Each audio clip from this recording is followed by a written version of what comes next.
Hallelujah. കർത്താവിന്റെ പുനർനാമം മഹത്വപ്പെടട്ടെ. ഒരു വിശുദ്ധ ദിവസം കൂടെ ഒരുമിച്ച് കർത്താവിനെ ഉയർത്തുവാൻ ദൈവം കൃപ ചെയ്തല്ലോ. 2026 വർഷത്തിന്റെ ജനുവരി മാസം ഒടുവിലത്തെ ഞായറാഴ്ച നമുക്ക് ദൈവത്തെ ആരാധിപ്പാൻ ദൈവം നൽകിയ ഭാഗ്യകരമായ പദവിയെ ഓർത്ത് ദൈവത്തിന് നന്ദി പറയുന്നു. കടന്നിരിക്കുന്ന സകലരെയും ക്രിസ്തുയേശുവിന്റെ നാമത്തിൽ സന്തോഷത്തോടെ സ്വാഗതം ചെയ്ത് നമുക്ക് ഒരുമിച്ച് ധ്യാനിപ്പാൻ ലൂക്കോസ് സുവിശേഷം 2-ാം അധ്യായം അതിന്റെ 11-ാമത് വാക്യം വായിച്ച് കേൾക്കാം. ലൂക്കോസ് സുവിശേഷം 2-ാം അധ്യായം അതിന്റെ 11-ാമത് വാക്യം. കർത്താവായ ക്രിസ്തു എന്ന രക്ഷിതാവ് ഇന്ന് ദാവീദിന്റെ പട്ടണത്തിൽ നിങ്ങൾക്കായി ജനിച്ചിരിക്കുന്നു. പ്രാർത്ഥിക്കാം. പരിശുദ്ധനായ ദൈവമേ, സ്വർഗ്ഗസ്ഥ പിതാവേ, ഈ നല്ല പകൽക്കാലത്തിനായിട്ട് സ്തോത്രം. അങ്ങടിയങ്ങളോട് ഹൃദ്യമായി സംസാരിക്കുക, ഇടപെടുകയും ചെയ്യണമേ. ഞങ്ങളെ കാണുകയും കേൾക്കുകയും ചെയ്യുന്നവർ അനുഗ്രഹിക്കപ്പെടുവാൻ സഹായിക്കുക. യേശുവിന്റെ നാമത്തിൽ തന്നെ ആമേൻ. ഹല്ലേലൂയ. ലൂക്കോസ് സുവിശേഷം 2-ാം അധ്യായം കർത്താവിന്റെ ജനനത്തെ ഘോഷിക്കുന്ന അധ്യായമാണ്. 1-ാം അധ്യായം യോഹന്നാന്റെ ജനനത്തെ വിളിച്ചറിയിക്കുമ്പോൾ 2-ാം അധ്യായം ക്രിസ്തുവിന്റെ ജനനത്തെ ഘോഷിക്കുന്നതാണ്. അതിന്റെ 8-ാം വാക്യം മുതൽ വായിക്കാം. അന്ന് ആ പ്രദേശത്ത് ഇടയന്മാർ രാത്രിയിൽ ആട്ടിൻകൂട്ടത്തെ കാവൽ കാത്തു വെളിയിൽ പാർത്തിരുന്നു. അപ്പോൾ കർത്താവിന്റെ ഒരു ദൂതൻ അവരുടെ അരികെ നിന്നു. കർത്താവിന്റെ ഒരു ദൂതൻ അവരുടെ അരികിൽ നിന്നു. കർത്താവിന്റെ തേജസ് അവരെ ചുറ്റി നിന്നു. കർത്താവിന്റെ ദൂതൻ അവരുടെ അടുക്കൽ ഇറങ്ങി വന്നപ്പോൾ കർത്താവിന്റെ തേജസ് അവരെ ചുറ്റിമിന്നി. അവർ ഭയപരവശരായി തീർന്നു. ദൂതൻ അവരോട് ഭയപ്പെടേണ്ട, സർവ്വജനത്തിനും ഉണ്ടാവാനുള്ളൊരു മഹാസന്തോഷം ഞാൻ നിങ്ങളോട് സുവിശേഷിക്കുന്നു. ആ ദൂതൻ അവരോട് പറയുന്ന ഒരു ദൂതുണ്ട്. നിങ്ങൾ ഭയപ്പെടുവാനല്ല ഞാൻ ഇറങ്ങി വന്നത്, സർവ്വജനത്തിനും ഉണ്ടാകുവാൻ ഒരു മഹാസന്തോഷം അറിയിക്കാനാണ് വന്നത്. ഹല്ലേലൂയ. ദൈവത്തിന്റെ ഒരു ദൂതൻ ഇറങ്ങിയപ്പോൾ ദൈവത്തിന്റെ സാന്നിധ്യം അവിടെ വ്യാപരിച്ചു. ദൈവ തേജസ് അവിടെ ഇറങ്ങി വന്നു. കർത്താവിന്റെ തേജസ് എവിടെയെല്ലാം ഇറങ്ങിയിട്ടുണ്ടോ അവിടെയെല്ലാം ജനം ഭയപ്പെട്ടിട്ടുണ്ട്. ദമസ്കോസിന്റെ പടിവാതിൽക്കൽ വെച്ച് ഈ തേജസ് ഒന്ന് മിന്നിയതേ ഉള്ളൂ. അത് ശൗൽ കുതിരപ്പുറത്ത് നിലത്ത് വീണു. അവൻ എഴുന്നേറ്റൊരു പുതിയ വ്യക്തിയായിട്ടാണ്. ഇന്ന് പകൽക്കാലം ഈ ദൈവത്തിന്റെ തേജസ് എവിടെയെല്ലാം വ്യാപിക്കുന്നുവോ അവിടെ ജീവിതങ്ങൾക്ക് രൂപാന്തരം ഉണ്ടാകും. ഇന്ന് പകൽ ആ തേജസ് എന്റെ മേൽ പകരപ്പെടണമേ എന്ന് ആരൊക്കെ ദാഹത്തോടെ ആയിരിക്കുന്നുവോ നിങ്ങളുടെ സ്ഥിതിക്ക് ഇന്ന് പകൽക്കാലം ദൈവം മാറ്റം വരുത്തുന്ന പകൽക്കാലമാണ്. ഒരു ദൂതൻ ഇറങ്ങിയപ്പോൾ ഇന്ന് പകൽ പരിശുദ്ധനോട് പറയുന്നു, ഈ ആലയത്തിനകത്ത് നിന്ന് പ്രത്യക്ഷമായി കർത്താവിന്റെ ദൂതന്മാർ ഇറങ്ങാം. നിങ്ങളുടെ ഭവനത്തിന്റെ അകത്തളങ്ങളിൽ കർത്താവിന്റെ ദൂതന്മാർ ഇറങ്ങാം. ഈ ദേശത്ത് നെടുകയും കുറുകയോ ഇന്ന് പകൽ ദൈവത്തിന്റെ ദൂതന്മാർ ഇറങ്ങോ. ആ ദൈവത്തിന്റെ തേജസ് ഈ ദേശത്തെ മൂടാൻ പോകുകയോ. ഈ ദേശത്തെ ഭരിക്കുന്ന ഇതിന്റെ സ്വാധീനങ്ങൾ അഴിഞ്ഞു മാറി ദൈവം ദേശത്ത് ദൈവത്തിന്റെ തേജസ് കൊണ്ട് നിറയ്ക്കാൻ പോകുകയാ. പ്രാർത്ഥിച്ചാരംഭിച്ചോ. നിങ്ങളുടെ ഭവനത്തിന്റെ അകത്തളങ്ങളിലുള്ള ഇരുട്ടിന്റെ സ്വാധീനങ്ങൾ അഴിഞ്ഞു മാറുവാൻ, യുവജനമാർഗത്തിനെതിരെ വ്യാപരിക്കുന്ന ഇരുളിന്റെ സ്വാധീനങ്ങൾ അഴിഞ്ഞു മാറി ദൈവത്തിന്റെ ദൂതന്മാരുടെ വിടുതൽ വെളിപ്പെടുവാൻ തക്കവണ്ണം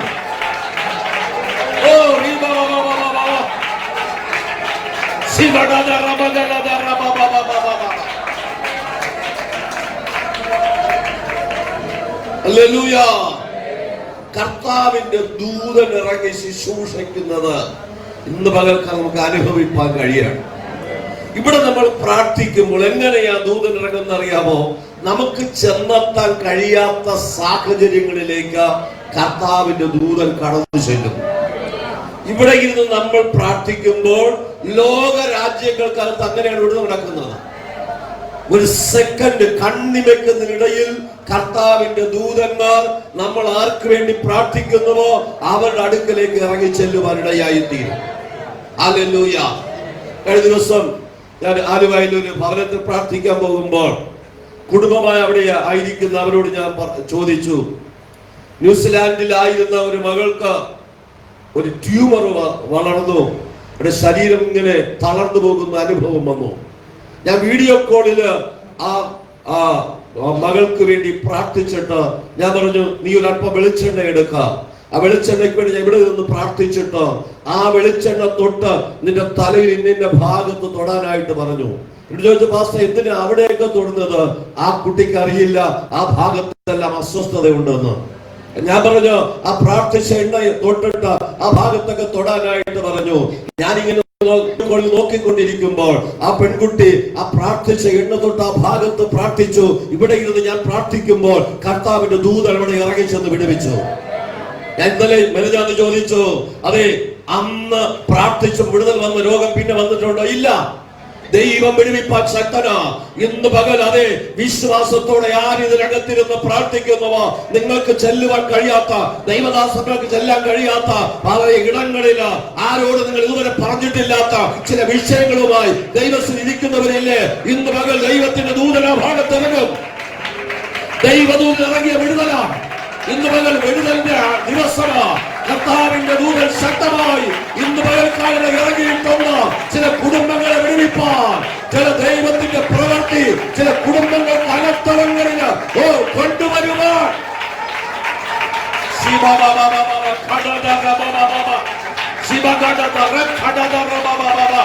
മാനസാന്തരമില്ലാത്ത ചില ജീവിതങ്ങളെ തൊടുവാൻ ദൈവത്തിന്റെ ദൂതന്മാർ ഇറങ്ങിയിട്ടുണ്ട്.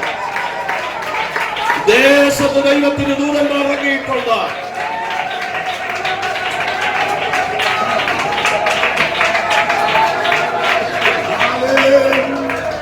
ഹല്ലേലൂയ. വായിക്കാം ആ 9-ാം വാക്യം. അപ്പോൾ കർത്താവിന്റെ ഒരു ദൂതൻ അവരുടെ അരികെ നിന്നു. കർത്താവിന്റെ ഒരു ദൂതൻ അവരുടെ അരികെ നിന്നു. കർത്താവിന്റെ തേജസ് അവരെ ചുറ്റി നിന്നു. അവർ ഭയപരവശരായി തീരുന്നു. ദൂതൻ അവരോട് ഭയപ്പെടേണ്ട, സർവ്വജനത്തിലും ഉണ്ടാവാനുള്ള ഒരു മഹാസന്തോഷം ഞാൻ നിങ്ങളോട് സുവിശേഷിക്കുന്നു. കർത്താവിന്റെ ദൂതൻ പറയുന്നത് ഞാൻ ഇറങ്ങുമെന്ന് നിങ്ങളെ ഭയപ്പെടുത്താനല്ല, പിന്നെയോ സർവ്വജനത്തിന് ഉണ്ടാകുവാനുള്ള ഒരു മഹാസന്തോഷം അറിയിപ്പാൻ. ക്രിസ്തീയ ജീവിതം സന്തോഷത്തിന്റെ ജീവിതമാണ്. കഷ്ടതയുടെ തീച്ചൂളയിൽ നിൽക്കുമ്പോഴും ഒരു ദൈവവേദന സന്തോഷിപ്പാൻ വകയുണ്ട്.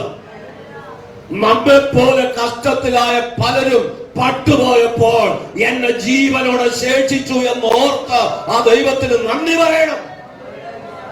അതുകൊണ്ട് ഏത് സാഹചര്യത്തിലും ഒരു ദൈവവേദന സന്തോഷിക്കാനായിട്ട് വകയുണ്ട്. ആ ദൈവം വിശ്വസ്തനായി നമ്മുടെ നടുവിലുണ്ട്. അടുത്ത ഭാഗം. കർത്താവായ ക്രിസ്തു എന്ന രക്ഷിതാവ് ഇന്ന് ദാവീദിന്റെ പട്ടണത്തിൽ നിങ്ങൾക്കായി ജനിച്ചിരിക്കുന്നു. സർവ്വജനത്തിനും ഉണ്ടാകുമുള്ള എന്താ സന്തോഷം! ഇത് ക്രിസ്മസ് രാത്രിയിലല്ല പ്രസംഗിക്കേണ്ടുന്നത്. 2000 വർഷങ്ങൾക്ക് അപ്പുറമായി ബെത്ലഹേമിൽ നടന്നൊരു സംഭവമാണ്. ഓരോ വർഷവും ക്രിസ്തു ജനിക്കുന്നില്ല, ഓരോ വർഷവും യേശു മരിക്കുന്നതുമില്ല. പിന്നെയോ 2000 വർഷങ്ങൾക്ക് അപ്പുറത്തുള്ള സന്തോഷമാണ് ഇന്നും നമ്മൾ അനുഭവിച്ചു കൊണ്ടിരിക്കുന്നത്. നമ്മുടെ ഹൃദയങ്ങൾക്കകത്ത് ക്രിസ്തുവിന് സ്ഥാനമുണ്ടെങ്കിൽ, ഒരുവൻ ക്രിസ്തുവിലായാൽ അവൻ പുതിയ സൃഷ്ടിയാണ്, പഴയത് മുഴുവനും കഴിഞ്ഞുപോയി. നമ്മെ പുതുതാക്കുന്നതാണ് ക്രിസ്തുവിന്റെ സാന്നിധ്യം. ഭയപ്പെടുത്തുവാനല്ല കർത്താവ് ജനിച്ചത്. ദൂതൻ ഇറങ്ങി വന്നത് ഭയപ്പെടുത്തുവാനല്ല. യോഹന്നാന്റെ സുവിശേഷം 5-ാം അധ്യായം നമ്മൾ പഠിക്കുമ്പോൾ കർത്താവിന്റെ ദൂതൻ ബെഥസ്ത എന്ന കുളത്തിലേക്ക് വല്ലപ്പോഴും ഇറങ്ങും. ആ കുളമൊന്ന് കലക്കും. ആ കലങ്ങിയ ആ വെള്ളത്തിൽ മേൽ ആര് ആദ്യം ഇറങ്ങുന്നുവോ അവൻ വിടുതൽ പ്രാപിക്കും. ഇന്ന് പകൽക്കാലം ലോകം നിങ്ങളെ വിളിക്കുന്നത് കലക്ക വെള്ളത്തിൽ മുങ്ങിയവനെന്നാണോ? ഇന്ന് പകൽക്കാലം ഒരു മറുപടി ദൈവത്തിന്റെ ആത്മാവിന് പറയാനുണ്ട്. അതേ സ്തോത്ര, ആരാം രാജ്യത്തിലുള്ള അബാനെയും പർബറയും യോർദാൻ നദിയിലെ കലങ്ങിയ വെള്ളത്തിൽ മുങ്ങിയ നയമാന കുഷ്ഠരോഗം മാറിയെങ്കിൽ ഇന്ന് പകൽക്കാലം വിടുവിപ്പാൻ കഴിയുന്നവൻ നമ്മുടെ നടുവിലുണ്ട്. ആ ദൈവത്തിന്റെ സാന്നിധ്യം ഇന്ന് ചിലരെ വിടുവിച്ചയക്കുവാൻ മതിയായതാണ്.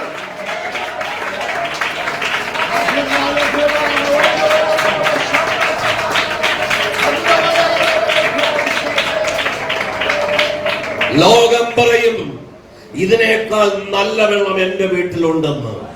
ഇല്ല, ഇന്ന് പകൽക്കാലം കർത്താവിന്റെ വചനം അനുസരിക്കുന്നവന് മഹാസന്തോഷം തന്നെയാണ്. ജീവിതത്തിന്റെ ഏത് മേഖലയിലും നമുക്ക് പൗലോസിനെയും ശീലാസിനെയും ഒന്ന് വിളിച്ചു ചോദിക്കാം, എന്താ കാരാഗ്രഹത്തിനകത്ത് അർദ്ധരാത്രിയില് ഒരു അത്ഭുതം നടന്നത്, ഭൂകമ്പം ഉണ്ടായത്, കാരാഗ്രഹം തുറക്കപ്പെട്ടത്, ചങ്ങലക്കാരെല്ലാം സ്വതന്ത്രമായത്? അവർ പറയുന്നു, ഞങ്ങളുടെ ശരീരം മുഴുവനും അടിയും തൊഴിയും കൊണ്ട് മുറിവും ചതവും രക്തമൊലിക്കുന്ന അനുഭവമാണെങ്കിലും അകത്ത് ആ ദൈവത്തെ സ്തുതിക്കുന്നൊരു സന്തോഷം വന്നപ്പോൾ സ്വർഗത്തിന് അടങ്ങിയിരിക്കാൻ കഴിഞ്ഞില്ല. ഇന്ന് പകൽക്കാലം നീ അനുഭവിക്കുന്ന പ്രതികൂലത്തിനും നടുവിലും ആ ദൈവത്തെ ഒന്ന് ആർപ്പിട്ട് സ്തുതിക്കുവാൻ തയ്യാറായ ആ പ്രതികൂലങ്ങളെ അടിക്കുവാൻ നിന്നെ കെട്ടിവച്ചിരിക്കുന്ന, നിന്റെ തലമുറയെ കെട്ടിവച്ചിരിക്കുന്ന, നിന്റെ സാമ്പത്തിക മേഖലയെ കെട്ടിവച്ചിരിക്കുന്ന, നിന്റെ ഭൗതിക നന്മയെ കെട്ടിവച്ചിരിക്കുന്ന, നിന്റെ പ്രാർത്ഥന അനുഭവത്തെ കെട്ടിവച്ചിരിക്കുന്ന സകലത്തെ അഴിക്കുവാൻ എന്റെ കർത്താവ് ഇന്ന് പകൽ ചില അവരെ സാന്നിധ്യമയക്കും.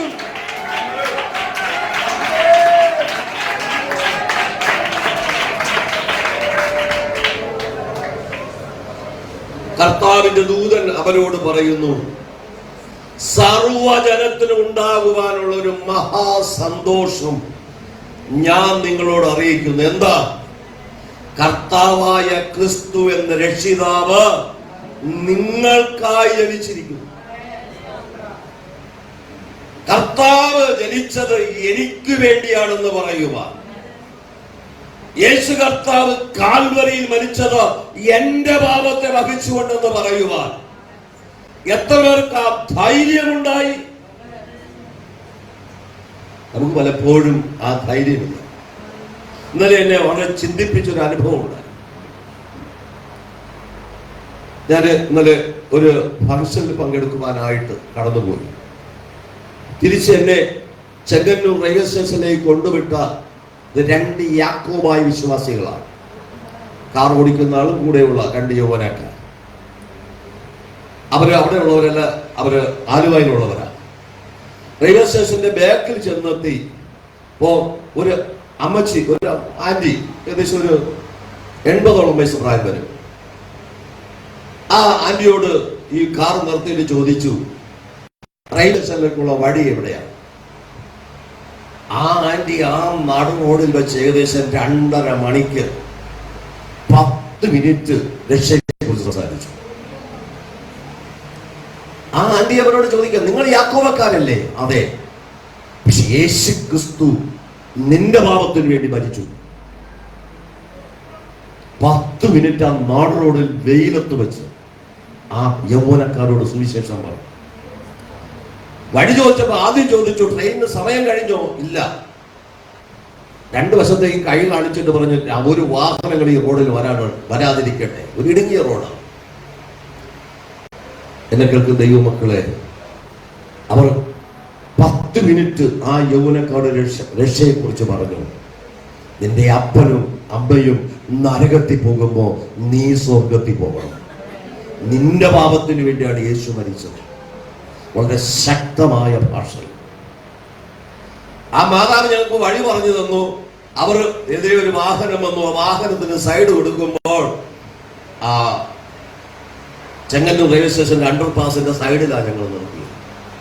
പിന്നെ ഒരു 20 മിനിറ്റ്, 1 മീറ്റർ മുമ്പോട്ട് പോയപ്പോൾ റെയിൽവേ സ്റ്റേഷനായി. എന്തിനാ അതുവഴി കൊണ്ടുവന്നത്? വേറെ വഴിയുണ്ടായിരുന്നു. പക്ഷെ ഗൂഗിൾ നോക്കി പോയപ്പോ ഒരു ഇടവഴി കൂടെ അതിന്റെ ബാക്കിൽ നിർത്തി. ഇന്ന് പകൽ കർത്താവിന്റെ സന്തോഷം പകരേണ്ട സമയത്ത് ദൈവം പകരും.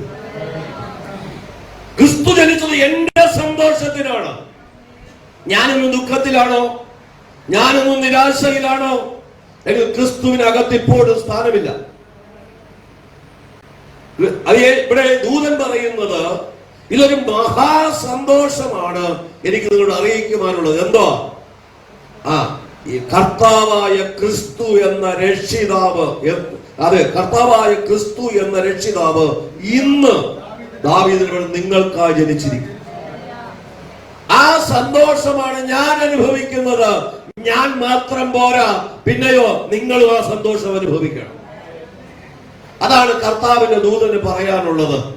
ഇന്ന് പകൽ എനിക്ക് നിങ്ങളോട് പറയുവാനുള്ളത്, ദൈവമക്കൾ അനുഭവിക്കുന്ന സന്തോഷം ആ സ്വർഗീയ സന്തോഷമാണ്.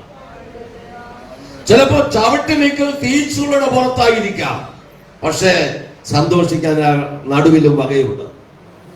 പഴയകാല അഭിഷക്തന്മാര് രക്തസാക്ഷികളായി മരിച്ച പലരോടും അവരുടെയും ജീവചരിത്രം പഠിക്കുമ്പോൾ കാട്ടുമൃഗങ്ങളുടെ നടുവിലേക്ക് ജീവനോടെ കൈയും കാലും കെട്ടി വന്യമൃഗങ്ങൾക്ക് വലിച്ചെറിയുമ്പോഴും അവരുടെ മുഖം വാടിയില്ല.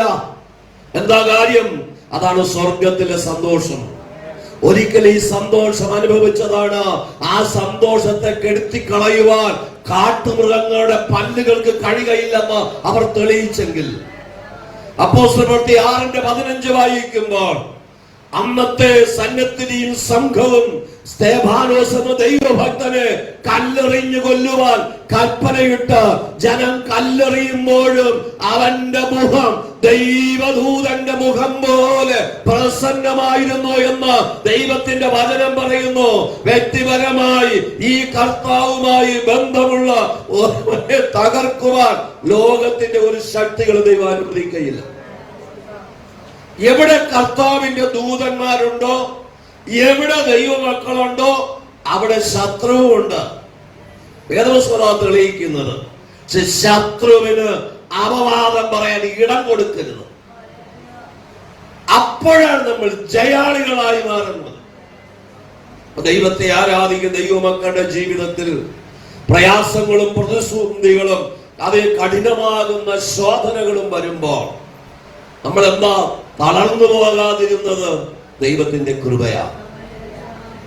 ദൂതൻ പറയുന്നു, സർവജനത്തിനും ഉണ്ടാകുവാനുള്ള സന്തോഷമാണ് ഞാൻ നിങ്ങളോട് അറിയിച്ചിരിക്കുന്നത്. അടുത്ത വാക്യം കൂടെ, നിങ്ങൾക്ക് അടയാളമോ, ശീലകൾ ചുറ്റി പശുത്തൊട്ടിയിൽ കിടക്കുന്ന ഒരു ശിശുവിനെ നിങ്ങൾ കാണുമെന്ന് പറഞ്ഞു. ദൈവത്തിന്റെ ദൂതൻ അടയാള സഹിതം അവരെ ഓർപ്പിക്കുക. ആ കർത്താവിനെ ആരൊക്കെ കാണുന്നുവോ അവരെല്ലാവരും സന്തോഷം അനുഭവിക്കുന്നവരാണ്. നമുക്കെന്താണ് ആ സന്തോഷം അവർക്കില്ലാത്തതെന്ന് അറിയാമോ? നമുക്ക് ആ കർത്താവിനെ വ്യക്തിപരമായി കാണാൻ കഴിഞ്ഞിട്ടില്ല ഇതുവരെ. യോഹന്നാൻ പറയുന്നത് ഈ കർത്താവിനെ ആരെങ്കിലും പറഞ്ഞ് ഞങ്ങൾ കേട്ടതല്ല, പിന്നെയോ സ്വന്തം കണ്ണുകൊണ്ട് കണ്ടതാണ്. ഇയ്യോബ് ഒരിക്കൽ പറഞ്ഞു, ഈ ദൈവത്തെ കുറിച്ചൊരു കേൾവി മാത്രമേ ഞാൻ കേട്ടിരുന്നുള്ളൂ, ഇപ്പോഴെന്റെ സ്വന്തം കണ്ണുകൊണ്ട് എപ്പോഴാ സകലതും തകർന്നപ്പോൾ. ഇനിയും ഉള്ളത് തകരുന്നതിന് മുമ്പേ ദൈവത്തെ കണ്ടെത്തിയാൽ ഉള്ളത് തകരാതിരിക്കും. എന്തെങ്കിലും കർത്താവിനെ അറിഞ്ഞതിന്റെ ശേഷം നഷ്ടപ്പെട്ടു പോയോ, പരിശുദ്ധാത്മാവ് ഇന്ന് പറയുന്നു, ദൂത് ഇരട്ടിയായി തരുവാൻ എന്റെ ദൈവം സർവശക്തനാണ്. കർത്താവിന്റെ നാമത്തിന്റെ പേരിൽ നീ നിന്ന് അനുഭവിച്ചിട്ടുണ്ടോ? നിനക്ക് ആനന്ദ നദിയിൽ നിന്നെ കുളിപ്പിക്കും. എവിടെ നീ നിന്ന് അനുഭവിച്ചാലും, എന്തെല്ലാം പ്രതിസന്ധി അനുഭവിച്ചാലും അതിനെല്ലാം ഒരു ഇരട്ടിയായ മടങ്ങി വരവുണ്ട്. ഈ സന്തോഷം നമ്മൾ അനുഭവിക്കുമ്പോൾ ആ സന്തോഷത്തിന്റെ അനുഭവം, കർത്താവ് അകത്തു വന്ന ആ സന്തോഷം അനുഭവിച്ചാൽ. ഈ കഴിഞ്ഞ ആഴ്ച ഒരു സഹോദരി കാണുമ്പോൾ പറഞ്ഞു, എനിക്ക് ഒരുപാട് ബലഹീനതയുണ്ട്. എന്താ? ഉദരത്തിൽ ഒരു കുഞ്ഞു വളരുകയാണ്. പക്ഷെ അതുകൊണ്ട് അവരുടെ മുഖത്തിന് ഒരു വാട്ടമുണ്ട്. ശരീരത്തിന് ബലഹീനത കൊണ്ട് തുറന്ന് സമ്മതിക്കുന്നു, പക്ഷെ മനസ്സിന് സന്തോഷം. എന്താ? അകത്തൊരു കുഞ്ഞ് ജനിച്ചിരിക്കുന്നു.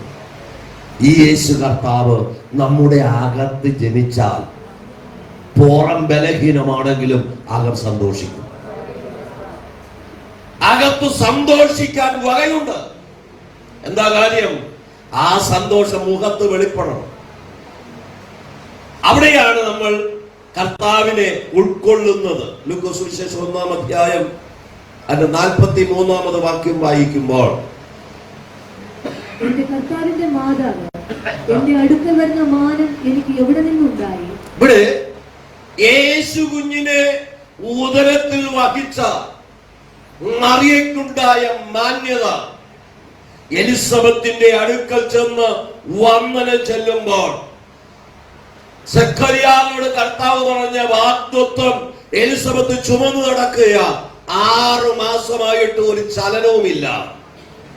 മറിയയുടെ വന്ദന സ്വരം എപ്പോൾ എലിസബത്തിന്റെ ചെവിയിൽ വീണുവോ അപ്പോൾ അത് എലിസബത്തിന്റെ ഉദരത്തിൽ കിടന്ന കുഞ്ഞ് ചലിക്കാൻ തുടങ്ങി. ഗർഭത്തിലെ പിള്ള തുള്ളി എന്ന മലയാള വേദപുസ്തകത്തിൽ എഴുതിയിരിക്കുന്നത്. തുള്ളി ചാടുവാൻ തക്കവണ്ണം അതേ ഇടയായി തീർന്നു. ഇന്നലകൾ നിർജീവമായി പോയ ഏതെയൊക്കെയോ മേഖലകളില് ഒരു ജീവന്റെ തുടിപ്പ് ഇന്ന് പകൽക്കാലം ദൈവം കൈമാറുകയാ. എന്റെ പ്രാർത്ഥനാ ജീവിതം നിർജീവമായി പോയോ? എന്റെ സാമ്പത്തിക മേഖല നിർജീവമായി പോയോ? ശാരീരികമായ അവസ്ഥ നിർജീവമായി പോയോ? എല്ലാ മേഖലകളിലും ഒരു തുടിപ്പിന്റെ അനുഭവം, ഒരു പുതിയ ജീവന്റെ ഉത്ഭവം അത് ഇന്ന് പകൽ ദൈവം പകരുകയാൽ ചെല്ലണമേ. ഇവിടെ കർത്താവ് അതെ ഈ എലിസബത്ത് പറയുന്ന വാക്കുകളാണ്. കർത്താവിന്റെ മാതാവ് എന്നെ വന്ന് കാണുവാൻ തക്കവണ്ണം എനിക്കെന്താ യോഗ്യതയുള്ളത്? യേശു ഉദരത്തിൽ ഉരുവായിട്ടേ ഉള്ളൂ. അതാണ് എലിസബത്തിന്റെ വെളിപ്പാട്. ജനിക്കാൻ പോകുന്ന കുഞ്ഞ് ദൈവത്തിന്റെ പുത്രനായ ക്രിസ്തുവാണെന്ന വെളിപ്പാട് ആർക്കുണ്ടായി? എലിസബത്തിനുണ്ടായി. കർത്താവിന്റെ മാതാവ് എന്റെ അടുക്കൽ വരുവാൻ എന്നെ ദൈവം മാനിച്ചു. ദൈവത്തിന്റെ സന്നിധി പ്രാർത്ഥിക്കുന്ന ദൈവപൈതല്, ലോകത്താരും നിന്നെ മാനിക്കുന്നില്ലേ? നീ തന്നെ മാനത്തിന് വേണ്ടി ഒന്നും ചെയ്യണ്ട, ലോകം നിന്നെ മാനിക്കും. നീ ദൈവത്തിന്റെ സന്നിധി വിശ്വസ്തനായിരുന്നു. ദൈവം ഏൽപ്പിച്ച കാര്യങ്ങളിൽ നമ്മൾ വിശ്വസ്തരാണോ? ദൈവം വിശ്വസ്തൻ. ഇന്നും ദൈവം വാക്കുമാറുന്നവനാണ്. കർത്താവ് ഊവ് എന്ന് പറഞ്ഞാൽ ഊവ്, ഇല്ല എന്ന് പറഞ്ഞാൽ ഇല്ല. ദൈവസന്നിധിയിൽ എത്ര പേർക്ക് ഉറപ്പായി പറയാൻ കഴിയും, കർത്താവേ നീ നിന്നെ അനുഗ്രഹിക്കാതെ വിടരുതേ എന്ന്? എന്റെ വിഷയത്തിന് പരിഹാരം തരാതെ എന്നെ പറഞ്ഞയക്കരുത് എന്ന് പറയാൻ എത്ര ഒരു താല്പര്യമുണ്ട്? ലോകത്തിന്റെ സാഹചര്യങ്ങളിലേക്ക് നോക്കാതെ. അപ്പോസ്തലരുടെ പ്രവൃത്തിയുടെ പുസ്തകം 10-ാം അധ്യായം 36-ാമത് വാക്യം വായിക്കുമ്പോൾ, അപ്പോസ്തലരുടെ പ്രവൃത്തി 10:36, അവൻ എല്ലാവരുടെയും കർത്താവായ യേശുക്രിസ്തു മൂലം സമാധാനം സുവിശേഷിച്ചുകൊണ്ട്. പത്രോസിന്റെ ശുശ്രൂഷയാണ് അപ്പോസ്തലരുടെ 10-ാം അധ്യായം. എല്ലാവരുടെയും കർത്താവായ യേശു മൂലം സമാധാനം സുവിശേഷിച്ചുകൊണ്ട് പത്രോസ് യാത്ര ചെയ്തു. ഒരാളിന് ഒരു വിഭാഗത്തിനോ ഉള്ള സന്തോഷമല്ല. കർത്താവ് ഒരു ദേശത്ത് വന്നാൽ ആ ദേശത്തിലെ സകല ജനത്തിന് സന്തോഷമാണ്. ഈ സന്തോഷത്തെ കെടുത്താൻ നിൽക്കുന്ന ഒരു കൂട്ടരുണ്ട്. യേശു ബെത്ലഹേമിൽ ജനിച്ചത് ആ രാജ്യം മുഴുവൻ സന്തോഷിക്കാൻ വേണ്ടിയാ. ദൂതൻ പറഞ്ഞത് നിങ്ങൾക്ക് മഹാസന്തോഷം അറിയിക്കാൻ ഞാൻ വന്നത്. പക്ഷെ ഹേരോദാവ് ചെയ്തത് 2 വയസ്സിന് താഴെയുള്ള മുഴുവൻ കുഞ്ഞുങ്ങളെയും കൊന്നിട്ട് കൂട്ട നിലവിളി ഉണ്ടാക്കുക ചെയ്തു. കർത്താവ് ആഗ്രഹിക്കുന്ന സന്തോഷം തരുവാൻ ഇതാ ഒരു കൂട്ടര് നിലവിളിക്കുവാനായിട്ട് ഭവനങ്ങൾക്കകത്ത് നിലവിളി ഉയരുവാൻ സാഹചര്യം ഒരുക്കുമ്പോൾ ഇന്ന് നമ്മുടെ ജീവിതത്തിൽ സന്തോഷത്തിന്റെ ദിവസമായി മാറണം. കർത്താവ് വാഗ്ദത്തം ചെയ്തത് സകല മനുഷ്യർക്കും സന്തോഷമാണ്. യെശയ്യാ പ്രവാചകന്റെ പുസ്തകം 9-ാം അധ്യായം അതിന്റെ 6-ാമത് വാക്യം വായിക്കുമ്പോൾ, യെശയ്യാ 9:6, നമുക്കൊരു ശിശു ജനിച്ചിരിക്കുന്നു, നമുക്കൊരു മകൻ നൽകപ്പെട്ടിരിക്കുന്നു. യേശു ജനിക്കുന്നതിനും 600ഓളം വർഷങ്ങൾക്ക് മുമ്പ് യെശയ്യാ പ്രവാചകൻ പ്രവചിക്കുക, നമുക്കൊരു ശിശു ജനിച്ചിരിക്കുന്നു. അതാണ് കർത്താവിന്റെ വ്യക്തമായ അരുളപ്പാട്. യേശു ജനിച്ചത് ദൂതന്മാർ പറഞ്ഞ് ഇടയന്മാർ കേട്ടുവെങ്കിൽ 600ഓളം വർഷങ്ങൾക്ക് പുറകിൽ യെശയ്യാ പ്രവാചകൻ പ്രവചനാത്മാവിനെ വിളിച്ചു പറയുന്നു, നമുക്കൊരു ശിശു ജനിച്ചിരിക്കുന്നു. വായിക്കാം. നമുക്കൊരു മകൻ നൽകപ്പെട്ടിരിക്കുന്നു, ആധിപത്യം അവന്റെ തോളിലിരിക്കും, അവൻ അത്ഭുതമന്ത്രി, വീരനാം ദൈവം, നിത്യപിതാവ്, സമാധാനപ്രഭു എന്ന് പേർ വിളിക്കപ്പെടും. യെശയ്യാ പ്രവാചകൻ ദൈവാത്മാവിൽ പ്രവചിക്കുക, ഈ ലോകത്തിൽ മന്ത്രിമാരുണ്ട്, പക്ഷെ അത്ഭുതം ചെയ്യാനുള്ള ഒരു മന്ത്രിയാണ് കർത്താവ്. ഈ ലോകത്തിൽ പ്രഭുക്കന്മാരുണ്ട്, പക്ഷെ കർത്താവ് സമാധാനത്തിന്റെ പ്രഭുവാണ്. ഈ ലോകത്തിൽ രാജാക്കന്മാരുണ്ട്, അവൻ ലോകരക്ഷകനായ രാജാവാണ്. ഈ ലോകത്തിൽ ഒരുപാട് ദൈവങ്ങളുണ്ട്. ഇന്ത്യയിലാണ് ഏറ്റവും കൂടുതൽ ദൈവങ്ങളുള്ളത്. പക്ഷേ എന്റെ കർത്താവ് വീരനാം ദൈവമാണ്. ഈ ലോകത്തിലെ ദൈവങ്ങളെല്ലാം അത് കല്ലറയ്ക്കുള്ളിൽ അടയ്ക്കപ്പെട്ടപ്പോൾ ഞാൻ സേവിക്കുന്ന കർത്താവ് ഇന്നും ജീവിക്കുന്ന ദൈവമാണ്. അതുകൊണ്ട് നമ്മൾ നിരാശപ്പെടരുത്. നമ്മുടെ സന്തോഷത്തിന് അല്പം പോലും കുറവ് വരരുത്. സകല മനുഷ്യർക്കും ഉണ്ടാകാനുള്ള സന്തോഷം ദൂതൻ പ്രഖ്യാപിക്കുകയാണ്. അപ്പോസ്തലപ്രവൃത്തിയുടെ പുസ്തകം 13-ാം അധ്യായം 23-ാമത് വാക്യം വായിക്കുമ്പോൾ, അപ്പോസ്തലപ്രവൃത്തിയുടെ പുസ്തകം 13-ാം അധ്യായം 23-ാമത് വാക്യം, അവന്റെ സന്തതിയിൽ നിന്ന് ദൈവം വാഗ്ദത്തം ചെയ്തതുപോലെ ഇസ്രായേലിന് യേശു എന്ന രക്ഷിതാവിനെ കൊടുത്തു. ദൈവത്തിന്റെ വാഗ്ദത്ത പ്രകാരമാണ് യേശു ജനിച്ചതെന്ന് അഭിഷക്തൻ ഉറപ്പിക്കുക. പലരും മറന്നു പോകുന്നു. രക്ഷിക്കപ്പെട്ട ദിവസം ഓർമ്മയുണ്ടോ എന്ന് ചോദിച്ചാൽ പോലും പലർക്കും ഓർമ്മയില്ല. യേശുവിനെ എന്താണ് ഞാൻ അറിഞ്ഞത് എന്ന് പലർക്കും ഓർമ്മയില്ല. ഇവിടെ അഭിഷക്തൻ പിന്നെയും പിന്നെയും ഓർപ്പിക്കുക. യോഹന്നാന്റെ സുവിശേഷം 4-ാം അധ്യായം 42-ാമത് വാക്യം. യോഹന്നാന്റെ സുവിശേഷം 4-ാം അധ്യായം 42-ാമത് വാക്യം. ഇനി നിന്റെ വാക്കുകൊണ്ടല്ല ഞങ്ങൾ വിശ്വസിക്കുന്നത്. ഇവിടെ ശമരിയ സ്ത്രീയോട് അവിടെയുള്ള പുരുഷന്മാർ പറയുക, പട്ടണത്തിലെ പ്രധാനികൾ വന്ന് പറയുക, ഇനി നിന്റെ വാക്കുകൊണ്ടല്ല ഞങ്ങൾ വിശ്വസിക്കുന്നത്, ഞങ്ങൾ തന്നെ കേൾക്കുകയും അവൻ സാക്ഷാൽ ലോകരക്ഷിതാവെന്ന് അറിയുകയും ചെയ്തിരിക്കുന്നു എന്ന് സ്ത്രീയോട് പറഞ്ഞു. ആ സ്ത്രീയോട് വന്നവരെല്ലാം സാക്ഷ്യം പറഞ്ഞു. നമ്മൾ വിശ്വാസത്തിലേക്ക് കൊണ്ടുവന്നവരായിരിക്കാം, പക്ഷെ അവർ വ്യക്തിപരമായി യേശുവിനെ കണ്ടുമുട്ടിയാൽ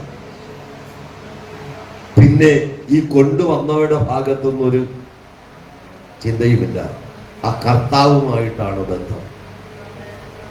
യേശു കർത്താവിന്റെ അടുക്കലേക്ക് ആളുകളെ കൊണ്ടെത്തിക്കുന്ന ജോലി നമ്മുടേതാണ്.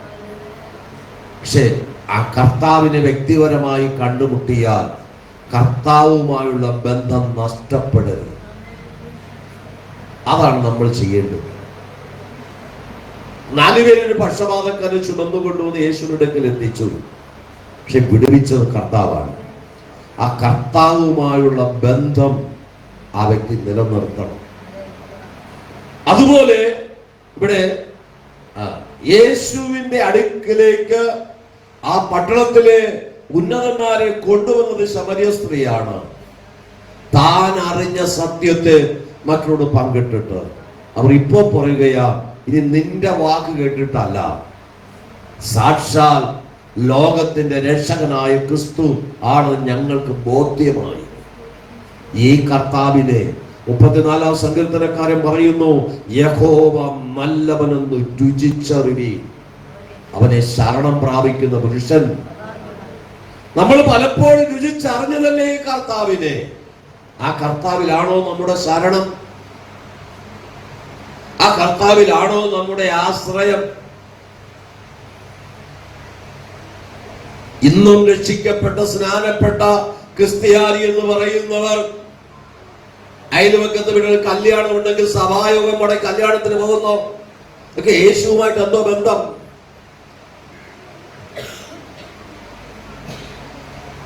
കർത്താവ് അകത്തു വന്നാൽ ആ കർത്താവുമായി വ്യക്തിപരമായ ഒരു സന്തോഷത്തിൽ നീ ആയിക്കഴിഞ്ഞാൽ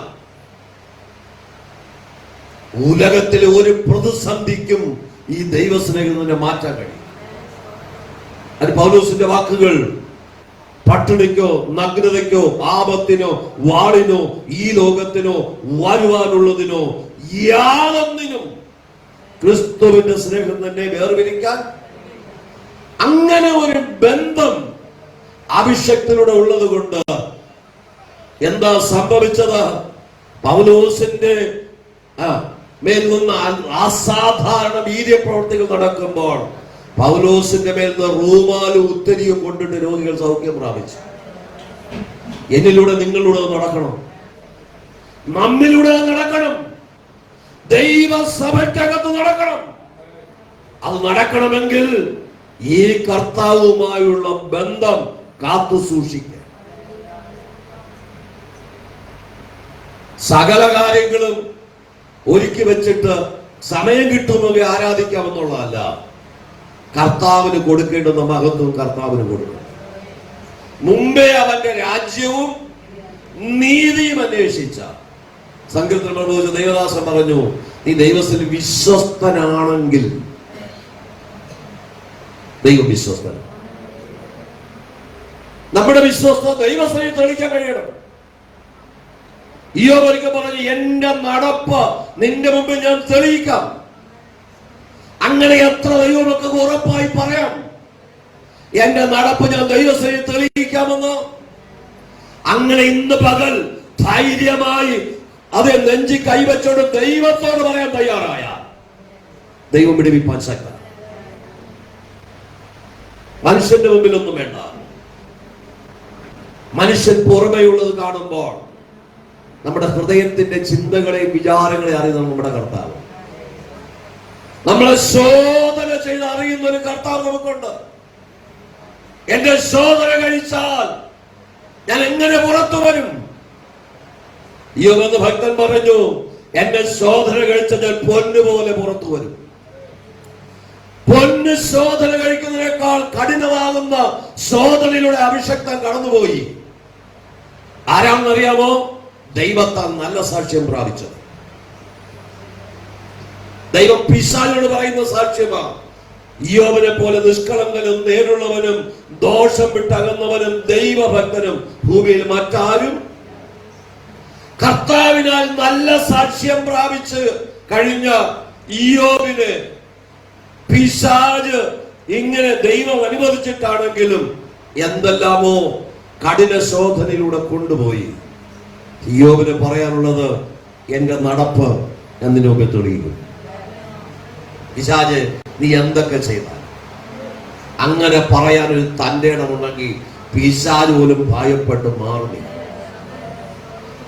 യേശു കർത്താവ് മരുഭൂമിയില് പിശാചിന്റെ പരീക്ഷയെല്ലാം തികച്ച്, പിശാചെ നീ എന്നെ വിട്ടുപോയെന്ന് പറയുമ്പോൾ അവൻ പോയി. കുറെ കാലത്തേക്ക് പിന്നെ യേശുവിനൊക്കെ വന്നിട്ടില്ല. നമുക്കങ്ങനെ ശാസിക്കാൻ കഴിയുമോ? വചനം കൊണ്ട് കർത്താവ് പിശാചിനെ ജയിച്ചത്.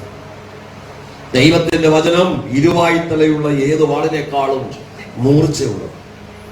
നമ്മുടെ അധരങ്ങളിൽ നിന്ന് പുറപ്പെടുന്ന ദൈവവചനം അത് അധികാരത്തോടെ ചെല്ലേണ്ട സ്ഥലത്ത് കൊണ്ടു ചെല്ലുമ്പോൾ ഒരു വിടുതൽ നടന്നിരിക്കും. ദൈവത്തിന്റെ വചനത്തിന്റെ ശക്തി അത്രമാത്രം വലുതാണ്. മത്തായി സുവിശേഷം 1-ാം അധ്യായം 2-ാമത് വാക്യം. അബ്രഹാം ഇസഹാക്കിനെ ജനിപ്പിച്ചു, ഇസഹാക്ക് യാക്കോബിനെ ജനിപ്പിച്ചു, യാക്കോബ് യഹൂദായെയും അവന്റെ സഹോദരന്മാരെയും ജനിപ്പിച്ചു. മത്തായി സുവിശേഷം 1-ാം അധ്യായം തലമുറകളെ വെളിപ്പെടുത്തുന്നതാണ്. ഈ അടുത്തനാളിൽ ഒരു ദൈവദാസൻ പ്രസംഗിച്ചപ്പോ തന്റെ സാക്ഷ്യത്തിൽ പറഞ്ഞത് ഇങ്ങനെയാണ്: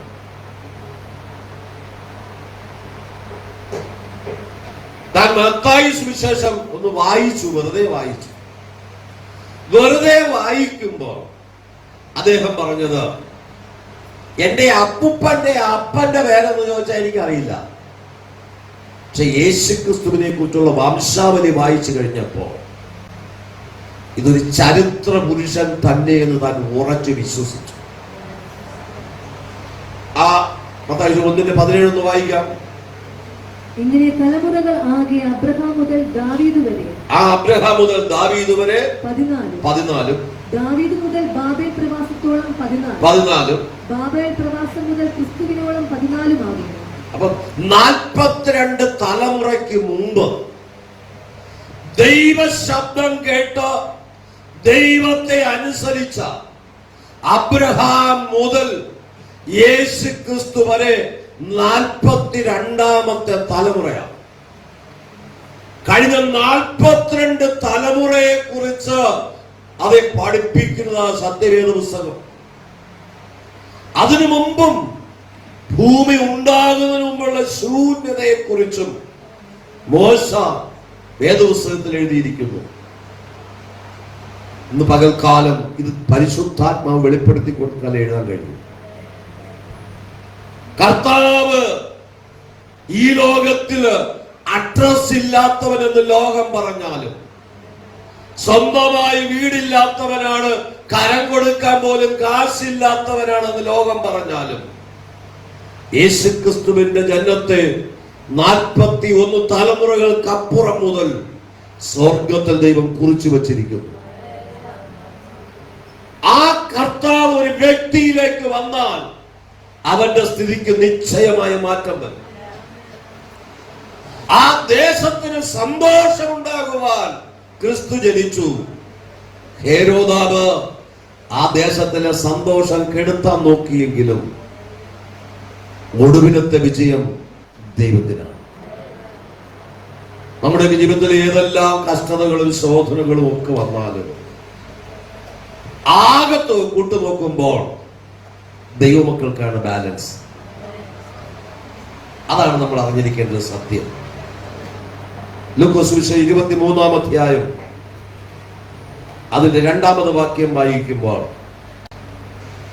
യഹൂദന്മാർക്ക് യേശുവിനെ കുറിച്ച് ഒരു കുറ്റം പറയാനുള്ളൂ. ഒരേ ഒരു കുറ്റമേ ഉള്ളൂ. വായിക്കാം. ഇവൻ ഞങ്ങളുടെ ജാതിയെ മറിച്ചു കളയുകയും താൻ ക്രിസ്തു എന്ന രാജാവാകുന്നു എന്ന് പറഞ്ഞുകൊണ്ട് കൈസർക്ക് കരം കൊടുക്കുന്നത് വിരോധിക്കുകയും ചെയ്യുന്നതായി. അപ്പൊ ഇത് കള്ളനാണ്. കർത്താവിന്റെ അടുക്കൽ വന്ന് പരീശന്മാർ ചോദിച്ചു, കൈസർക്ക് കരം കൊടുക്കുന്ന വിഹിതമാണോ? കർത്താവ് പറഞ്ഞു, നിങ്ങളൊരു നാണയം കാണിപ്പി. ഒരു നാണയം കാണിച്ചു. കർത്താവ് അവരോട് ചോദിക്കുന്നു, അതിന്റെ മേലെഴുത്ത് ആരുടേത്? അത് കൈസറുടേത്. കർത്താവോട് പറഞ്ഞത് എന്താ? കൈസർക്കുള്ളത് കൈസർക്കും, ദൈവത്തിനുള്ളത് ദൈവത്തിനും കൊടുക്കുക. ഇവിടെ കർത്താവിന്റെ കുറ്റം ചുമത്തുന്നത് ഇവൻ ക്രിസ്തു എന്ന രാജാവെന്ന് പറഞ്ഞ് കൈസർക്ക് കരം കൊടുക്കുന്നത്. യേശുവിനെ കുറിച്ച് ശരിയായി ഒരു കുറ്റവും പറയാൻ ആർക്കും കഴിഞ്ഞില്ല. കർത്താവ് പറഞ്ഞതിനെ മറിച്ചു കളയുകയാണ് ചെയ്തത്. അനേക ദൈവമക്കളുടെ നീതിയെ മറിച്ചു കളയുന്ന അനേകം ലോകത്തിലുണ്ട്. പക്ഷെ നിങ്ങളുടെ സന്തോഷം നഷ്ടപ്പെട്ടു പോകരുത്. ദൈവത്തിന്റെ സന്നിധിയിൽ പ്രാർത്ഥിക്കുന്ന ദൈവമക്കൾ. ഒരിക്കൽ ഞാനൊരു അതിർ തർക്കം തീർക്കാൻ പോയപ്പോ ന്യായമായും ദൈവമക്കൾക്ക് ലഭിക്കേണ്ടുന്ന ഭൂമിയെ ഇല്ല, അടുത്തുള്ളവനെ അതിര് കല്ല് പിഴുത് മാറ്റി നടുക്കിരുന്ന അതിര് അയാളുടെ പക്ഷത്തായി. ഞാനവിടെ ചെന്നപ്പോ അത് തീരുന്ന പ്രശ്നമില്ല. ഞാൻ ഈ പ്രാർത്ഥിക്കുന്ന ദൈവമക്കളോട് പറഞ്ഞു, നിങ്ങൾ സന്തോഷത്തോടെ വിട്ടുകൊടുക്കുക, അവരെ അനുഗ്രഹിച്ച് പ്രാർത്ഥിക്കുക. ആ ഭൂമി നിങ്ങളുടെ തലമുറക്ക് ദൈവം തിരിച്ചു കൊടുക്കും. ആ ഭൂമി ഈ വിട്ടുകൊടുത്ത, അതിന് വിട്ടുകൊടുത്ത അവർ തിരിച്ച് ഇടപാട് ചെയ്യുന്നത് എന്നെ വിളിച്ചിരുന്നു. ഇന്ന് പകൽ ദൈവം വിശ്വസ്തനാണ്. നീ സന്തോഷം വിട്ടുകൊടു. നിനക്കുള്ള ഒരു കാലൂന്നാനുള്ള ഭൂമി നഷ്ടപ്പെട്ടാൽ ആ കണ്ട ഭൂമി മുഴുവൻ നിനക്ക് ദൈവം തിരിച്ചു തരും. ആ ദൈവത്തിന്റെ വിശ്വസ്തതയാണ്. ഇന്നും ദൈവം വിശ്വസ്തനാണ്. എന്തുകൊണ്ടാണ് ദൈവത്തിന്റെ അനുഗ്രഹം നമ്മുടെ മേൽ പകരപ്പെടാൻ കഴിയാതിരിക്കുന്നത്? നമ്മളുടെ സന്തോഷം എവിടെയൊക്കെ നഷ്ടപ്പെട്ടു പോയി. ഇല്ല, കർത്താവ് ജനിച്ചാല് ലോകത്തിന് മുഴുവൻ സന്തോഷം നൽകാനാണ്. ഒരു മഹാസന്തോഷം. ക്രിസ്തു രാജാവാകണമെന്ന് പറഞ്ഞിട്ട് മോശയുടെ ന്യായപ്രമാണത്തെ മറിച്ചു കളയുന്നുവെന്നാണ് അവരുടെ പരാതി. അപ്പോസ്തലരുടെ 5-ാം അധ്യായം 31-ാമത് വാക്യം വായിക്കുമ്പോൾ, അപ്പോസ്തലരുടെ 5-ാം അധ്യായം 31-ാമത് വാക്യം, ഇസ്രായേലിന് മാനസാന്തരവും പാപമോചനവും നൽകുവാൻ ദൈവം അവനെ പ്രഭുവായി രക്ഷിതാവായി തന്റെ വലം കൈയാൽ ഉയർത്തിയിരിക്കുന്നു. കരങ്ങൾ ഉയർത്തി ദൈവത്തിന് നന്ദി പറഞ്ഞേ. ഹല്ലേലൂയ. എന്റെ ദൈവം കർത്താവിനെ ഉയർത്തിയത് അതെ ഇസ്രായേലിന് മാനസാന്തരവും പാപക്ഷമയുമായി ആക്കി തീർക്കുവാൻ കർത്താവ് അവനെ പ്രഭുവായി രക്ഷിതാവായി ഉയർത്തിയിരിക്കുന്നു. ഫിലിപ്പിയ ലേഖനത്തിൽ പറയുന്നു, ആടുകളെ രോമകത്രിക്ക് മുമ്പിൽ മിണ്ടാതിരിക്കുന്ന കുഞ്ഞാടിനെ പോലെ യേശു ക്രൂശ് മരണം വരെ വായ് തുറക്കാതിരുന്നു. പിതാവായ ദൈവം യേശുവിനെ ഉയർത്തി സകല നാമത്തിനു മേലായ നാമം നൽകി. സ്വർഗത്തിലും ഭൂമിയിലും അധോലോകത്തിലുമുള്ള സകലരും കർത്താവിന്റെ മുമ്പിൽ നമസ്കരിക്കാൻ തക്കവണ്ണം കർത്താവിനെ ഉയർത്തി. ഒരു സ്ഥലത്ത് നിന്നെ ലോകം താഴ്ത്തിക്കെട്ടുന്നുവോ, നിന്നെ ഉയർത്തുന്ന ഒരു ദൈവമുണ്ട്. ഞാൻ പറയാറുണ്ട്, എവിടെ നീ നിന്ദിക്കപ്പെട്ടോ അവിടെ നിന്നെ മാനിക്കുന്ന ദൈവമുണ്ട്. പക്ഷെ കർത്താവിനകത്ത് സ്ഥാനമുണ്ടാകണം. യേശുവിന് എന്റെ ജീവിതത്തിൽ വ്യക്തിപരമായ സ്ഥാനമുണ്ടോ? അപ്പോസ്തലരുടെ 2-ാം അധ്യായം 36-ാമത് വാക്യം. അപ്പോസ്തലരുടെ 2-ാം അധ്യായം 36-ാമത് വാക്യം. നിങ്ങൾ ക്രൂശിച്ച ഈ യേശുവിനെ തന്നെ ദൈവം കർത്താവും ക്രിസ്തുവുമാക്കി വെച്ചു എന്ന് ഇസ്രായേൽ ഗൃഹമൊക്കെ നിശ്ചയമായി അറിഞ്ഞുകൊള്ളട്ടെ. യേശുവിനെ ഒരു രാത്രിയിൽ 3 പ്രാവശ്യം തള്ളിപ്പറഞ്ഞ പത്രോസിന്റെ മേൽ പരിശുദ്ധാത്മാവിന്റെ അഭിഷേകം ഇറങ്ങി വന്നപ്പോൾ ഒരു വലിയ ജനാവലിയോട് പത്രോസ് വിളിച്ചു പറയുന്നു, നിങ്ങൾ ക്രൂശിച്ച ക്രിസ്തുവിനെ പിതാവായ ദൈവം ഉയർത്തെഴുന്നേൽപ്പിച്ചു. ഇത് കേട്ട 3000 പേർ സ്നാനക്കടവിൽ ഇറങ്ങുവാനിടയായി. അവർ ഭയപ്പെട്ടില്ല. ഒരു കാലത്ത് ഭയപ്പെട്ടിരുന്നു. യഹൂദന്മാരെ ഭയപ്പെട്ട 12 വയസ്സുള്ള ഒരു പെൺകുട്ടിയുടെ മുമ്പിലും ഈ യേശുവിനെ ഞാൻ അറിയുന്നില്ല എന്ന് തള്ളി പറഞ്ഞവനാ പത്രോസ്. അപ്പോസ്തലപ്രവൃത്തി 1:8 പരിശുദ്ധാത്മാവ് നിങ്ങളുടെ മേൽ വരുമ്പോൾ നിങ്ങൾ ശക്തി പ്രാപിച്ചിട്ട് യെരൂശലേമിലും യഹൂദിൽ എല്ലായിടത്തും അതേ ശമരിയയിലും ഭൂമിയുടെ അറ്റത്തോളം എന്റെ സാക്ഷികളായി. കർത്താവിനെ സാക്ഷിപ്പാൻ പത്രോസിനെ ബലപ്പെടുത്തിയ ആ പരിശുദ്ധാത്മാവിന്റെ ശക്തി തന്റെ മേൽ ഇറങ്ങി വന്നപ്പോൾ യഹൂദന്മാരെ നോക്കി വിളിച്ചു പറഞ്ഞു, നിങ്ങൾ ക്രൂശിച്ച ക്രിസ്തുവിനെ കർത്താവിനെ എന്റെ പിതാവായ ദൈവം ഉയർത്തെഴുന്നേൽപ്പിച്ചു. ഇന്നും അവൻ ജീവിക്കുന്നു എന്ന് പറയുക. ഫിലിപ്പിയ ലേഖനം 3-ാം അധ്യായം 20-ാമത് വാക്യം. ഫിലിപ്പിയ ലേഖനം 3:20. നമ്മുടെ പൗരത്വമോ സ്വർഗത്തിലാകുന്നു. നമ്മുടെ പൗരത്വമോ സ്വർഗത്തിലാകുന്നു. അവിടെ നിന്ന് കർത്താവായ യേശുക്രിസ്തു രക്ഷിതാവായി വരുമെന്ന് നാം കാത്തിരിക്കുന്നു. കരങ്ങൾ ഉയർത്തി ദൈവത്തിന്റെ സ്തോത്രം. നമ്മുടെ പ്രത്യാശ അതാണ്. ഇപ്പൊ കർത്താവ് സ്വർഗത്തിലുണ്ട്. നമ്മുടെ പൗരത്വം, നമ്മുടെ പേരവിടെ എഴുതിക്കൊണ്ടിരിക്കുക. ഒരു വ്യക്തി അത് മാനസാന്തരപ്പെട്ടോ ജലത്തിൽ സ്നാനമേൽക്കുമ്പോൾ അവന്റെ പേര് സ്വർഗത്തിൽ കർത്താവ് എഴുതും. നമ്മുടെ പൗരത്വമോ സ്വർഗത്തിലാണ്. ആ സ്വർഗത്തിലെ പിതാവ് ഭൂമിയിലേക്ക് ഇറങ്ങി വരികയാണ്, തന്റെ മക്കളെ ചേർക്കുക. അതാണ് മധ്യാകാശത്ത് സംഭവിക്കാനായിട്ട് പോകുന്നത്. ഒരു ദൈവത്തിന്റെ പ്രത്യാശ അതാണ്. ദൈവത്തിന്റെ സന്നിധിയിൽ പ്രാർത്ഥിക്കുന്ന ദൈവമക്കളെ, മക്കളെങ്കിൽ അവകാശികളാണ്. യേശുവിനെ കൈക്കൊണ്ട് യേശുവിന്റെ നാമത്തിൽ വിശ്വസിക്കുന്ന ഏവർക്കും ദൈവമക്കളാകുവാൻ അവൻ അധികാരം. ഈ യേശുവിനെ വ്യക്തിപരമായി അറിയുവാൻ നമുക്ക് കഴിയണം. കഴിഞ്ഞ ആഴ്ച നമ്മൾ ചിന്തിച്ചു അല്ലേ, പൗലോസ് പ്രസംഗിക്കുന്ന യേശുവിനെ കുറിച്ച് പ്രസംഗിക്കുന്ന, ഒരു ദേശത്ത് മുഴുവൻ ആഭിചാരം ചെയ്ത് ജനത്തെ പേടിപ്പിച്ച മഹതി എന്ന ദൈവശക്തി എന്ന് പറഞ്ഞ മനുഷ്യൻ ഫിലിപ്പോസിലൂടെ അസാധാരണ വീര്യപ്രവൃത്തികളെ കണ്ടപ്പോൾ അതെല്ലാം ചപ്പു ചവറും എന്ന് പറഞ്ഞ് എറിഞ്ഞിട്ട് ഫിലിപ്പോസിനോടൊപ്പം വന്ന് സ്നാനപ്പെട്ട് ഫിലിപ്പോസിന്റെ കൂടെ നിന്നു. അതിനേക്കാൾ നല്ലത് ഇതാണെന്ന് അവന് തോന്നി. ഇന്ന് പകൽ ലോകത്തിലുള്ള എല്ലാറ്റിനേക്കാളും ക്രിസ്തുവിന്റെ പക്ഷത്ത് നിൽക്കുന്നതാണ് നല്ലതെന്ന് ഒരു ദൈവമക്കൾ അഭിമാനത്തോടെ പറയണം. നാം രക്ഷിക്കപ്പെട്ട ദൈവവേദനാണെന്ന് ഏത് സ്ഥലത്തും ഉയർത്തി പറയുവാൻ, ആ കർത്താവിനെ മഹത്വം കൊടുക്കുവാൻ നമുക്ക് കഴിയുമോ? കർത്താവിന്റെ സന്നിധിയിൽ ആ ഒരു ഉറപ്പുണ്ടെങ്കിൽ നമുക്ക് എല്ലാവർക്കും എഴുന്നേൽക്കാം, പ്രാർത്ഥിക്കാം.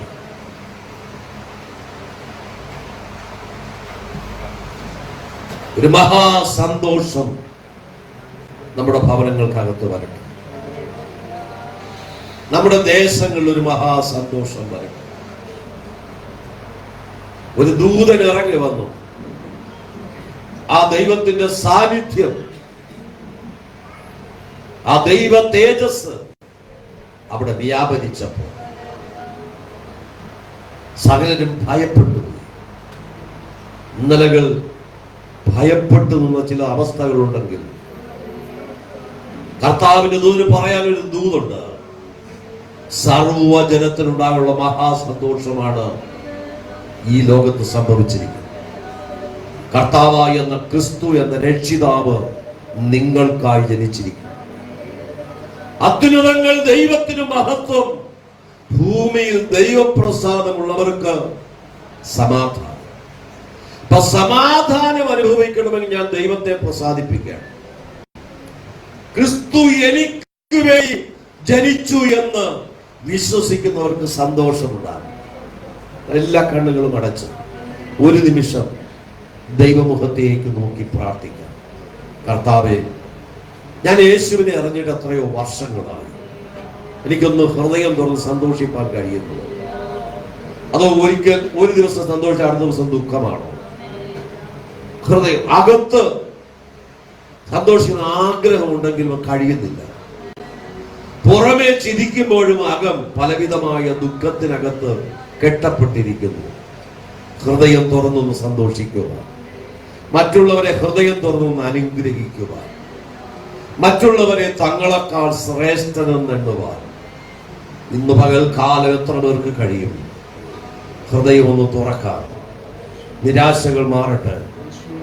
പ്രത്യാശയുടെ വാക്കുകൾ പറയുക. നമ്മുടെ അധരങ്ങളെ ചലിപ്പിക്കാം. ഇന്ന് പകൽ ദൈവത്തിന്റെ വലിയ വിടുതൽ നമ്മുടെ മേൽ വെളിപ്പെടേണ്ടതിന്, പരിശുദ്ധാത്മാവിന്റെ വലിയ സാന്നിധ്യം നമ്മുടെ മേൽ പകരപ്പെടുക, സ്വർഗത്തിലെ ദൈവത്തിന്റെ വല്ലഭത്വമുള്ള കരം നമ്മുടെ മേൽ നീട്ടപ്പെടുക. Hallelujah, hallelujah. ആ കർത്താവിന്റെ ആത്മാവ് ചലിക്കട്ടെ. ആ ദൈവത്തിന്റെ ആത്മാവ് ചലിക്കട്ടെ. ആ ദൈവത്തിന്റെ ആത്മാവ് ചലിക്കട്ടെ. ആ ദൈവത്തിന്റെ ദൂതൻ ഇറങ്ങി വന്നപ്പോൾ അവരുടെ മേൽ ആ ദൈവത്തിന്റെ തേജസ് വ്യാപരിച്ചതുപോലെ ഇന്ന് പകൽക്കാലം ആ ദൈവത്തിന്റെ തേജസ് കൊണ്ട് ഈ ആലയത്തെ മൂടട്ടെ. കർത്താവിന്റെ ദൂതന്മാര്, രക്ഷിക്കപ്പെട്ട സേവകാത്മാക്കളായ ദൂതന്മാര് ഇന്ന് പകൽക്കാലം ഇറങ്ങി വന്നിരിക്കുമ്പോൾ ആ ദൈവത്തിന്റെ തേജസ് കൊണ്ട് ആലയം മൂടട്ടെ. ആ ദൈവത്തിന്റെ മഹത്വം ആലയത്തിൽ വെളിപ്പെടട്ടെ. ആലയത്തിനെതിരെ ശുശ്രൂഷകൾക്കെതിരെ വെല്ലുവിളിക്കുന്ന ഇരുളിന്റെ സ്വാധീനങ്ങൾ കത്തിമാറുവാൻ സുവിശേഷ വിരോധിയായ ശൗലിനെ നിലത്തു തള്ളിയിടുവാൻ ബലപ്പെടുവാൻ ആ ദൈവത്തിന്റെ തേജസ് കഴിഞ്ഞുവെങ്കിൽ ഈ ലോകത്തിൽ ദേശത്ത് കെട്ടപ്പെട്ട ജീവിതങ്ങൾ വിടുവിക്കപ്പെടുക. ഈ ദൈവത്തിന്റെ തേജസ് വ്യാപരിക്കട്ടെ. ശക്തിയോടെ ദൈവത്തിന് മഹത്വം കൊടുത്ത് ആദരം തുറന്ന് ദൈവത്തിന് സ്തോത്രം പറയാം. ഹൃദയം തുറന്നു സന്തോഷിക്കാം. നൃത്തം ചെയ്ത് ദൈവത്തെ ആരാധിപ്പാൻ പരിശുദ്ധനായ ദൈവത്തിന്റെ കര ഇന്ന് പകൽക്കാലം ശക്തിയോടെ വെളിപ്പെട്ടു വരേണ്ടതിന് ഉയരത്തിലെ ശക്തിയാൽ, ഉയരത്തിലെ ബലത്താൽ, ഉയരത്തിലെ കൃപകളാൽ ദൈവം നമ്മെ നിറയ്ക്കുവാൻ, ദൈവത്തിന്റെ എല്ലാ നിറവിനോട് നിറഞ്ഞു വരുവാൻ ആ ദൈവ തേജസ് കൊണ്ട് ആലയത്തെ മൂടുകയാ. ഓ ഹല്ലേലൂയ. ഈ ദേശത്തിന്റെ മേൽ ആ ദൈവ തേജസ് മൂടുകയാ. ഓ ദൈവത്തിന്റെ തേജസ് ചില തൊടുകയാ, ചില തൊടുകയാ, രോഗബന്ധനങ്ങൾ അഴിയുകയാ, പൈശാചിക ബന്ധനങ്ങൾ അഴിയുകയാ. യെസ്, ശക്തിയോടെ Jesus.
പരിശുദ്ധനായ ദൈവമേ, സ്വർഗസ്ഥ പിതാവേ, ഈ നല്ല പകൽക്കാലത്തിനായി സ്തോത്രം. ഒരു പ്രാവശ്യം കൂടെ ഞങ്ങൾ അങ്ങയുടെ സന്നിധിയിൽ അടുത്തു വരുന്നു. അവിടുത്തെ തേജസ് ഞങ്ങളുടെ മുമ്പിൽ വെളിപ്പെട്ടതിനായി നന്ദി. അങ്ങയുടെ ദൂതന്മാരെ അയച്ചതിനായി നന്ദി.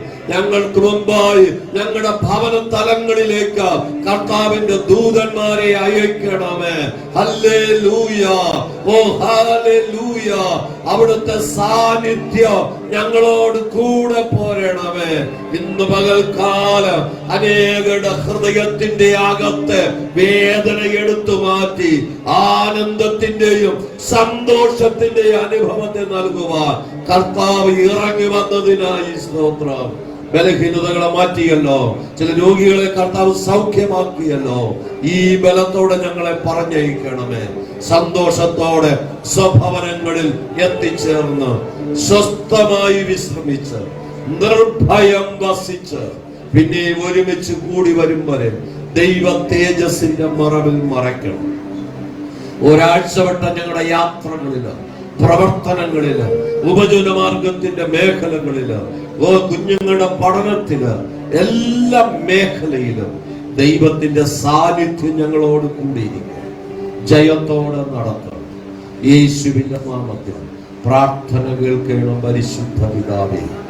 ആമേൻ. നമ്മുടെ കർത്താവായ യേശുക്രിസ്തുവിന്റെ കൃപയും പിതാവാം ദൈവത്തിന്റെ സ്നേഹവും ആശ്വസിപ്പിക്കുന്ന പരിശുദ്ധാത്മാവിന്റെ മനോഹരമായ സംസർഗവും കൂട്ടായ്മയും കാവലും നടത്തിപ്പും നാം ഏവരോടും നമ്മെ കേൾപ്പിച്ച വചനങ്ങളോടും നമ്മുടെ മേൽ പകരപ്പെട്ട ദൈവകൃപയോടും ഭൂലോകത്തിലെ സകല വിശുദ്ധന്മാരോടും കർത്താവിന്റെ വരവുണ്ടായിരിക്കുമാറാകട്ടെ.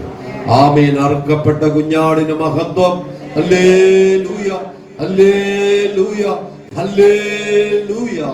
ആമേൻ. കർത്താവായ യേശുവേ വരേണമേ.